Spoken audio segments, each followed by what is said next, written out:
Sebastião Salgado, claro. Morre o ícone da Claro. fotografia, aos 81 anos. Um gênio, né, da fotografia. Sebastião Salgado é alguém que se tornou um ícone mundial da fotografia. Inclusive, ele estava na tentativa de assassinato do Ronald Reagan. Por acaso, estava cobrindo o Reagan. Os 100 primeiros dias do Reagan, ele estava cobrindo.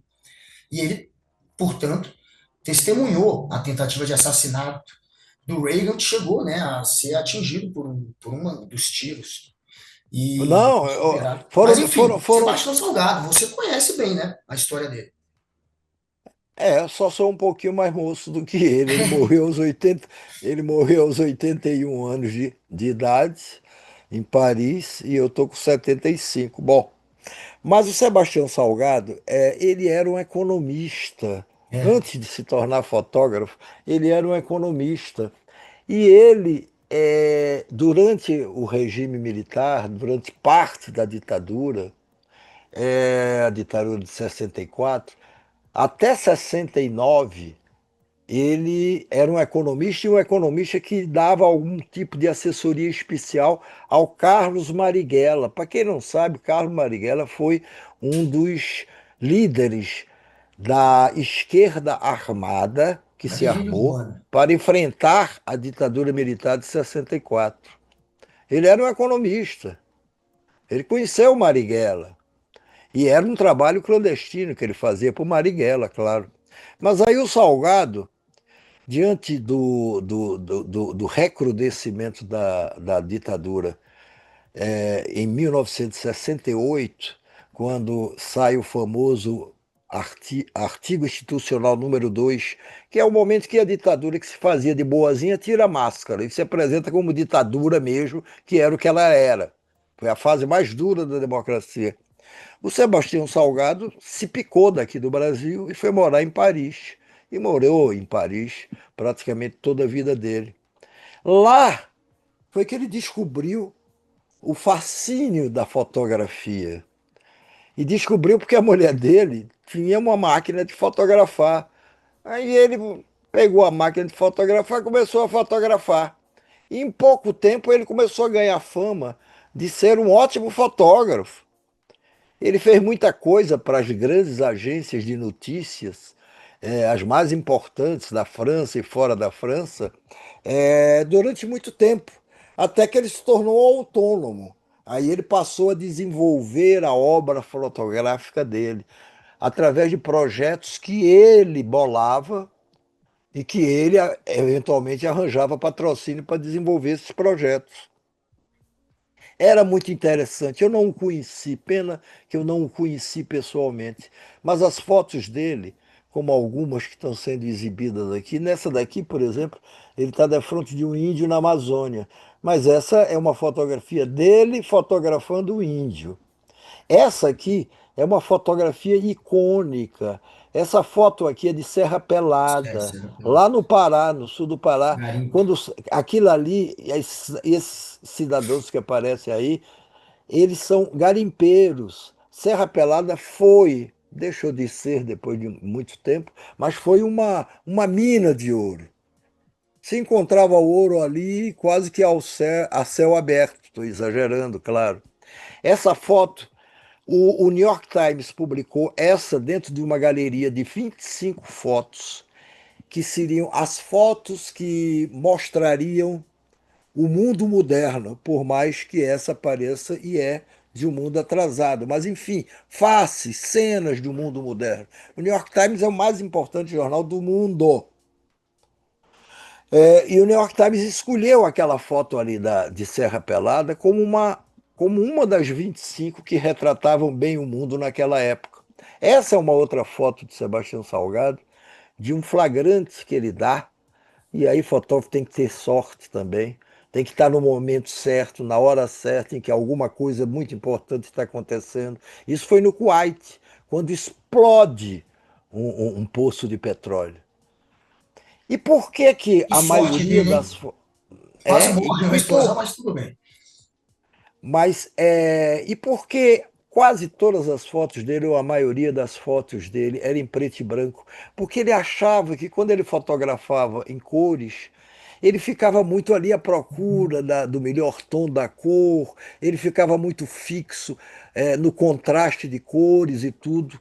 Então ele descobriu que a melhor linguagem que ele tinha para comunicar, que fotografia é você comunica as coisas, para registrar o que ele estava vendo, era em preto e branco, sempre em preto e branco. Então foi o que ele passou a usar, e é o Monte Roraima. É, mas são fotos espetaculares. Então ele enveredou por isso. E foi crescendo, e crescendo, e crescendo, e crescendo. E chegou ao status, eu acho bem definido por Lula hoje, numa mensagem onde o Lula ressalta a figura que foi o Sebastião Salgado. Essa daí é de um projeto dele chamado Gênese. É como se fosse ali, olha, o início Isso. de tudo. Entendeu? É, E aí ele deixou de ser também um fotógrafo, vamos dizer, de flagrante. Flagrante, claro que ele registrava. O primeiro grande material que ele fez, grande cobertura que ele fez, por exemplo. Aí ele estava lá fazendo um material sobre o Reagan, o Ronald Reagan, presidente dos Estados Unidos. No momento, e estava no local certo, na hora certa, tudo certo, para registrar que ele não imaginava que ia acontecer um atentado. Aí, nesse atentado, foram disparados 6 tiros. Não sei mais quantos pegaram no presidente Reagan, que Só foi um. levado para o hospital, só um, né? E passou mal, quase que perdeu a vida ali. Ele estava nesse momento, mas essa não era a especialidade nem a preocupação do Salgado, de estar no momento em que está acontecendo uma coisa, porque isso aí é imprevisível.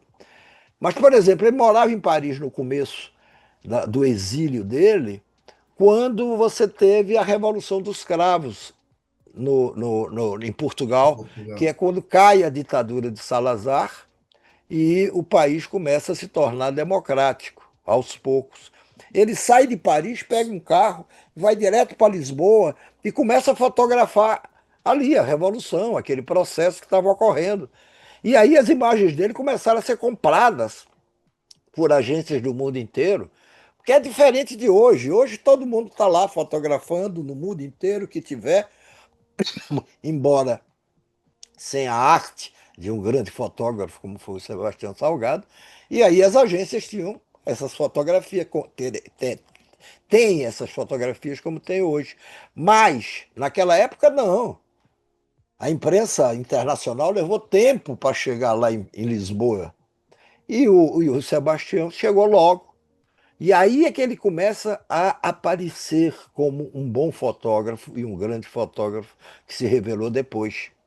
Mas ele percorreu o mundo inteiro quando se tornou um fotógrafo famoso e já autônomo, para fazer projetos que ele queria fazer. Não, eu quero registrar os índios na Amazônia. Não, eu quero fazer imagens do Gênese, ou que sejam entendidas como tal, ou que dê a impressão de tal coisa. Ele depois, já agora no fim da vida dele, a mulher dele é uma ambientalista muito conhecida também. Era dona da máquina fotográfica, a primeira máquina fotográfica do Sebastião. Ele, agora no fim da vida, estava desenvolvendo um projeto que não tinha nada a ver com fotografia, e que é fantástico, e não é tão conhecido assim. Mundialmente não é, aqui no Brasil um pouco. Ele comprou uma área de terra ali entre Espírito Santo e Minas Gerais, um pedaço do Espírito Santo, um pedaço de Minas Gerais.